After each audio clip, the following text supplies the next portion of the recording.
Listen close. Most people treat a confrontation like a car crash. They panic, close their eyes, and hope it ends fast. But if you want to lead, you have to treat it like a chess match where the board is already tilted in your favor. Machiavelli knew that being loved is nice, but being feared is a whole lot safer. When someone steps to you, they are testing your fortuna. They want to see if you're a hollow shell or a stone wall. If you flinch, you lose the crown before the fight even starts. To stay unshaken, you have to realize that every confrontation is an audition for power. If you show up sweating, stuttering, or looking for an exit, you've already handed the other person the keys to your kingdom. Imagine you're at work and a colleague tries to sun you in front of the boss, calling out a mistake you made to make themselves look like the golden child. Most people get defensive or start apologizing. That's a death sentence. In that moment, your heart starts racing and your instinct is to explain yourself. Kill that instinct. Explaining is a position of weakness. It's what subjects do for their kings. Instead, you look them dead in the eye, no blinking, and let the silence hang for 3 seconds too long. Silence is the ultimate weapon of the cold front. It makes the aggressor feel like they've just told a bad joke to a room full of statues. You don't get mad, you get clinical. You say, "I'm glad you're focused on the details, because we're going to need that energy when your project hits the same wall next week." You've turned their attack into a reminder of their own future failure. You stay unshaken by realizing their aggression is actually a sign of their own insecurity. They're attacking because they're scared of your spot. When you see the fear behind their eyes, the confrontation stops being scary and starts being funny. The cold front is about emotional distance. Machiavelli taught that a prince must never be caught off guard by the shifts in human nature. People are fickle, liars, and greedy for what you have. If you walk into a room expecting everyone to play fair, you've already lost. To be unshaken, you must assume the confrontation is coming before it even starts. You have to be the person who is comfortable in the tension. Think about the street-level dealer who never raises his voice. He doesn't have to. His power comes from the fact that he is unmoved by your shouting, your threats, or your posturing. He is the cold front. Consider a situation where a neighbor or a local tough guy tries to intimidate you about where you parked or how you're minding your business. They come at you with high volume, chest puffed out, looking for a reaction. If you get loud back, you're playing their game. If you cower, you're their prey. To solve this, you use the dead stare.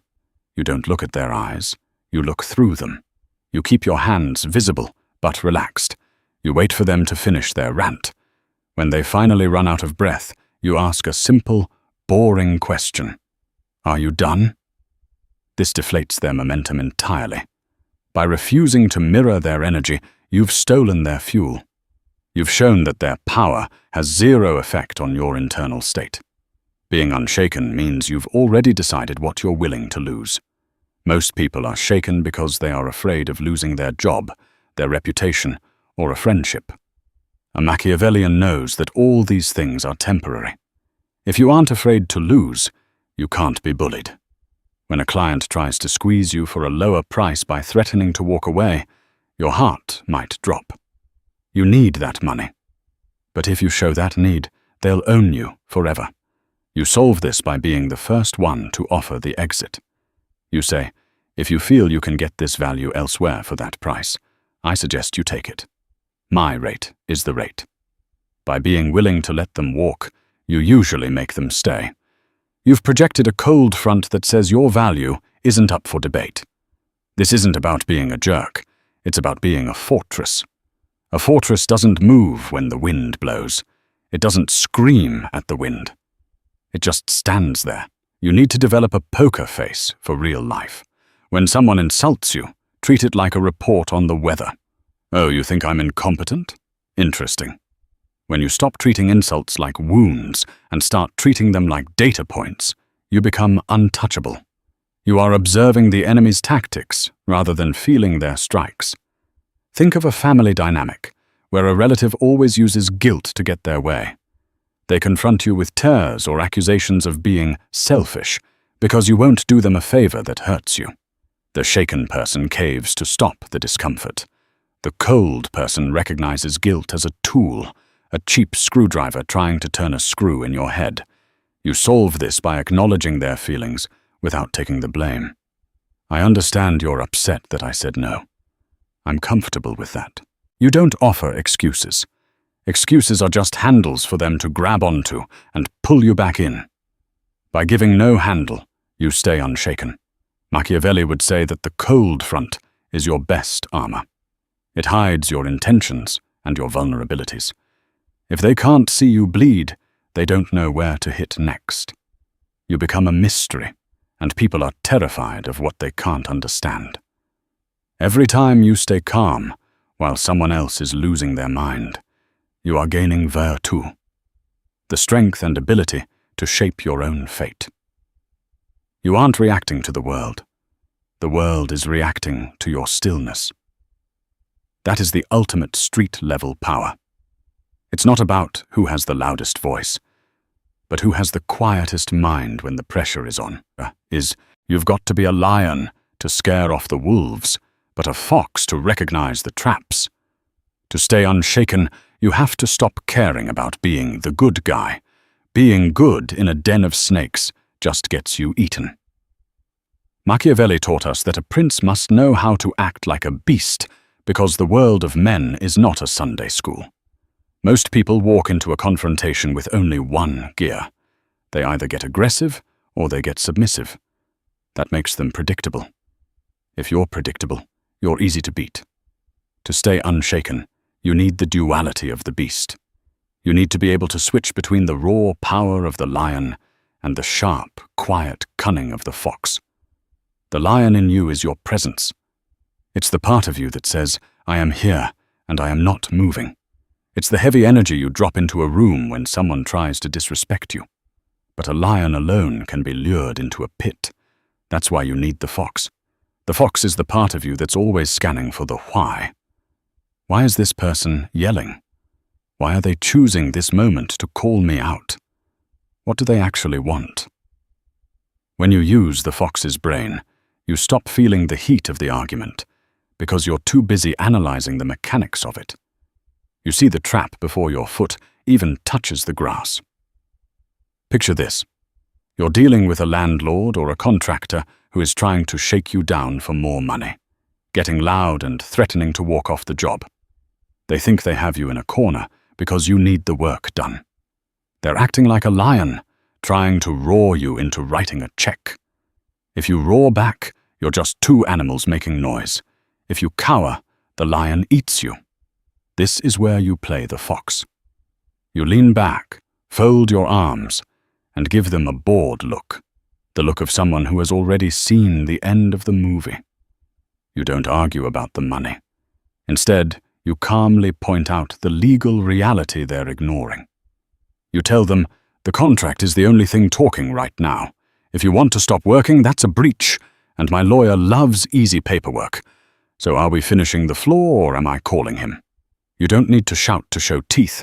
By staying cold, you force them to play on your level.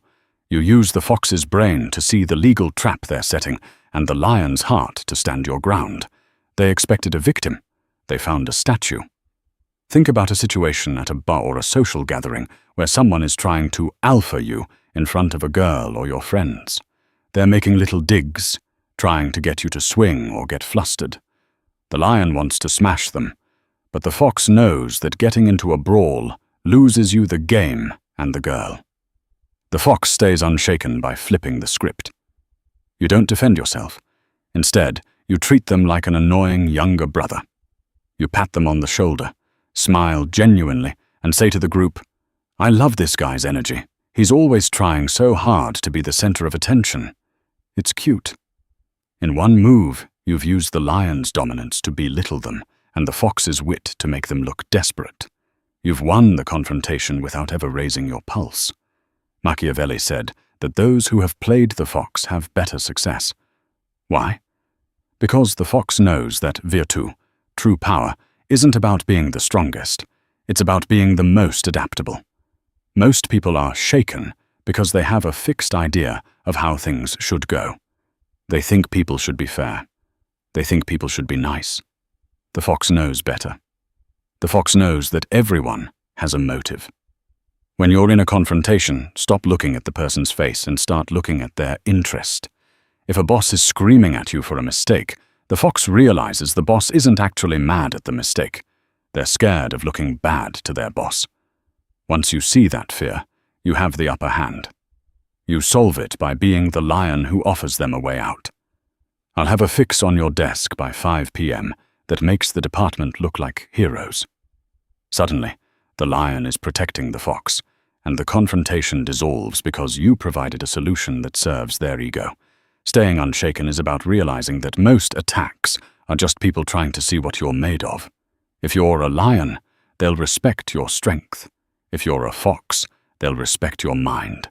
If you're both, they'll leave you alone.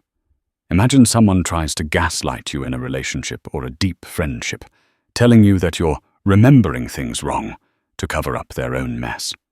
A lion might get angry and start a fight that lasts all night. A fox stays unshaken by keeping receipts. You don't argue memories. You present facts. You show the text, the date, the time. When they try to squirm, you stay silent. You let the silence sit there like a weight.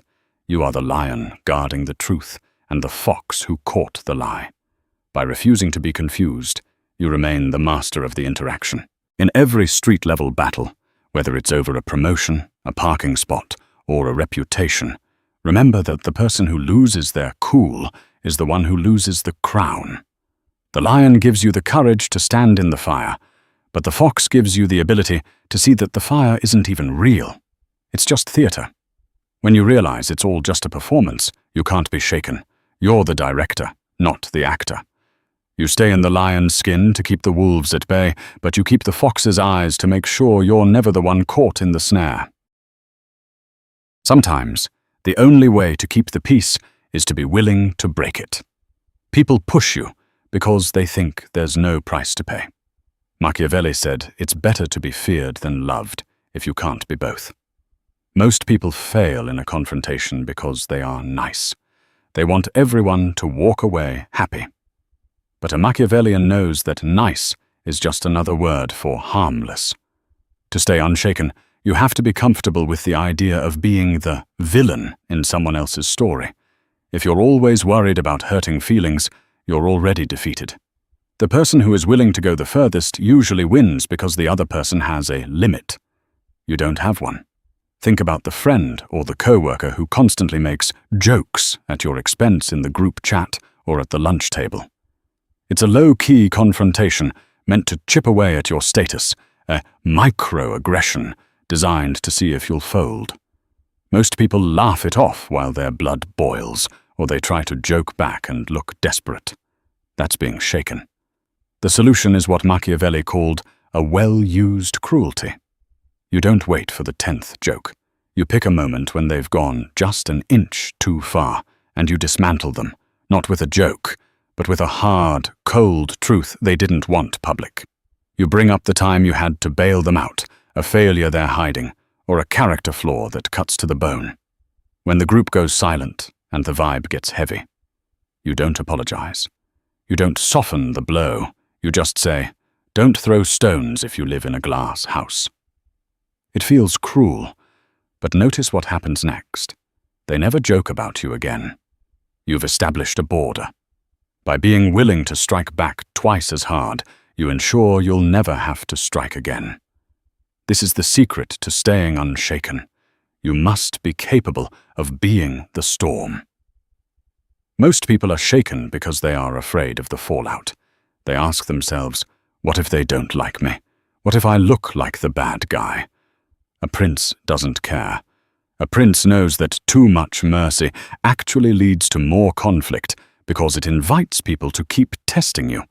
If you give an inch, they take a mile. If you take their hand off at the wrist the first time they reach for your plate, they'll never reach again.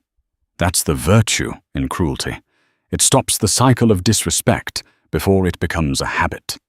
Imagine you have a family member or a loyal friend who keeps asking for money or favors, acting like your resources are theirs. They confront you with a "how could you say no" attitude, trying to make you feel like a monster for having boundaries. To stay unshaken, you have to embrace the role of the monster. You don't explain your bills or your stress. You simply say, "I'm not a bank, and I'm tired of you acting like I owe you for existing." When they start the waterworks, or the "after all I've done for you" speech, you stay stone-faced. You tell them, if the only reason you're in my life is for what you can get out of it, then you don't need to be in it at all. It's a surgical strike. It hurts them, yes, but it saves you.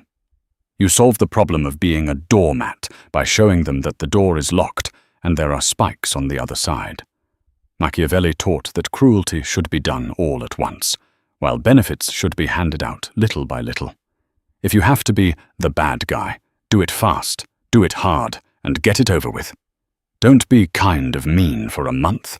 Be absolutely devastating for a minute. This creates a psychological no-fly zone around you. People will think twice before bringing drama to your doorstep. When you know you are capable of this, you stop fearing confrontation. Why? Because you know that if things go south, you are the one who will survive. You aren't worried about their attack because you know your counterattack will end the conversation for good. Think of a bully boss who uses fear to keep everyone in line, constantly threatening write-ups or bad reviews during confrontations. They want you shaken so you'll work harder for less. To solve this, you use a cold, professional cruelty. You stop being the eager-to-please employee. When they threaten you, you pull out a notebook and start writing down exactly what they said. You ask them to repeat the threat for the record. You say, "I want to make sure HR has the exact wording when I file the harassment claim." This is a cruel move because it puts their livelihood on the line. It shifts the fear from your chest to theirs. You stay unshaken because you've realized that power is just a game of who is more willing to pull the trigger. Staying unshaken means you've murdered the part of yourself that needs everyone's approval. That need is a leash that anyone can pull. When you cut that leash, you are free. You can stand in the middle of a screaming match and feel nothing but curiosity. You aren't mean for the sake of being mean. You are cruel for the sake of being left in peace. It is the peace of the graveyard, quiet, because everyone knows better than to wake what's buried there. You don't fear the confrontation because you are the most dangerous element of the confrontation. You are the lion who doesn't just roar, but bites. And once people know you bite, they'll let you sleep in peace. Most people are shaken because they believe in a world that doesn't exist. They believe in fairness, loyalty, and the truth winning out. Machiavelli called this a fantasy. He taught that there is a massive gap between how people say they live and how they actually live. To stay unshaken in any confrontation, you have to convert to reality. You have to stop being shocked when people lie, backstab, or move the goalposts. When you stop expecting people to be good, they lose the power to upset you. You stay calm because you already knew the snake was a snake before it ever hissed. Think about a situation where you've worked your tail off for a promotion and you find out a friend at the office went behind your back to tell the boss you aren't ready. Most people would be heartbroken. They'd confront the friend with tears or "how could you?" energy. That's being shaken by a ghost. To solve this, you look at the reality. Your friend wants the same money you want, and there's only one check. Their betrayal isn't personal, it's biological. Once you see it that way, the sting vanishes. You don't scream at them.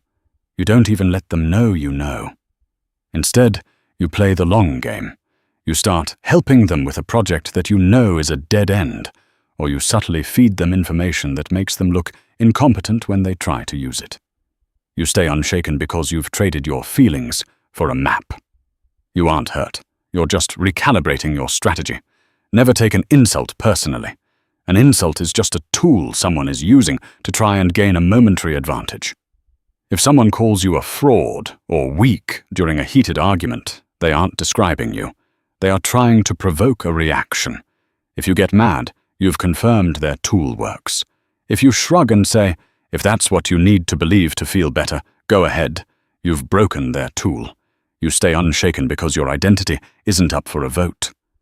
Imagine a partner or a family member who uses historical grievances to win every fight. They bring up something you did 3 years ago to justify why they're acting out today. They want you to feel guilty, so you'll stop asking for what you need now. The shaken person starts defending their past. The person grounded in reality stops the clock. You say, "We can talk about 3 years ago some other time. Right now we're talking about why the dishes aren't done. The bill isn't paid. Do you have an answer for this moment, or are we just time traveling?" By refusing to follow them into the past, you stay in control of the present. You solve the confrontation by staying on the only ground that matters, the facts right in front of you. If this hit home, tap the like button to signal you're part of the few who actually understand how power works. Subscribe and hit the bell so you never miss a lesson on how to turn your fortuna into an empire. Don't let the world shake you. Be the one who moves the world. Drop a comment below with the word "unshaken" if you're done letting people test your limits. See you in the next video.